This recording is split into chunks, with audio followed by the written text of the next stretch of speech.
through the years, the last 10 years or so, the people that have really spoken to me or been of interest to me are the guys who aren't sponsored. They get no monetary return on their investment in skateboarding. They do it because they love it.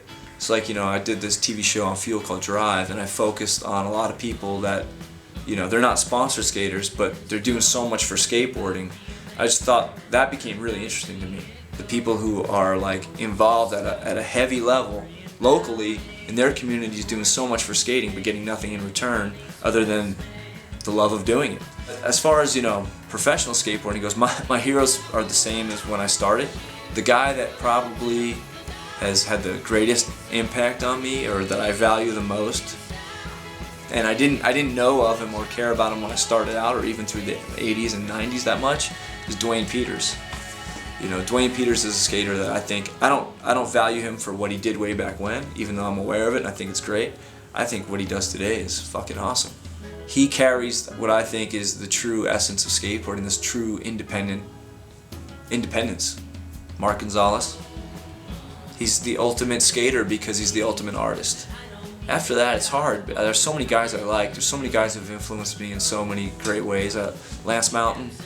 Lance is the guy who, you know, he wasn't Hawk and he wasn't Cab and he wasn't Rodney. He was Lance.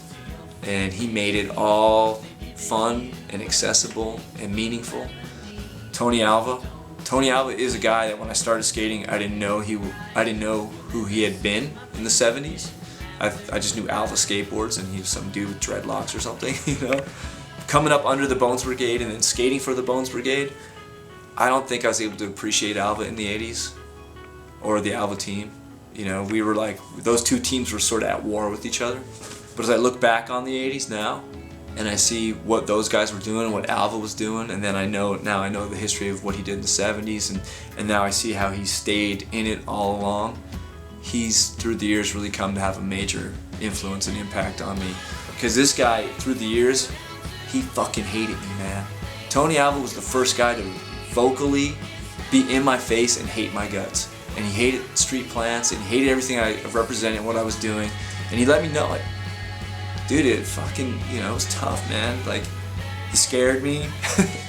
10 years after that, he's pulling me aside going, hey man, you're one of my favorite skaters. You know, you've proven me wrong. You've proven everybody wrong, you know. He's like, just do your thing.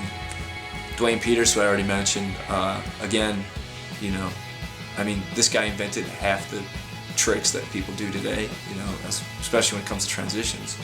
I gotta go with Stacy Peralta because, man, he had such a fucking heavy impact on me when I was a kid that to this day it's like, you know, there's nothing I can do about it. The Bones Brigade videos, that's it, man. Grant Britton was a guy who, he always wanted to shoot with me, you know, and he was the guy, you know, so I was always in the magazine, you know.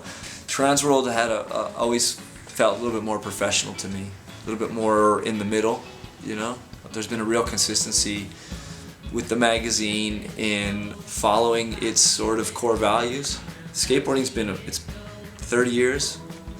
It's been a wild ride, man. That's a tough thing to always get right, you know.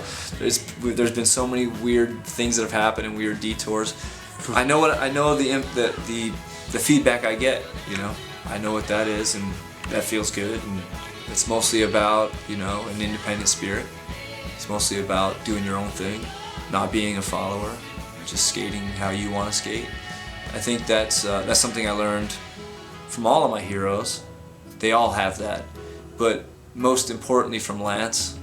I've always felt like, and maybe other people don't see this, but I mean, I think every pro skater, every street skater wants to think they have some Gons in them, you know. I really like Gons.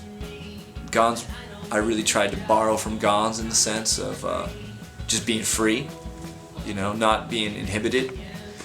But more so, I patterned myself professionally after Lance Mountain in the sense that I wanted to do good for skateboarding. I wanted to turn people onto skateboarding in a positive way.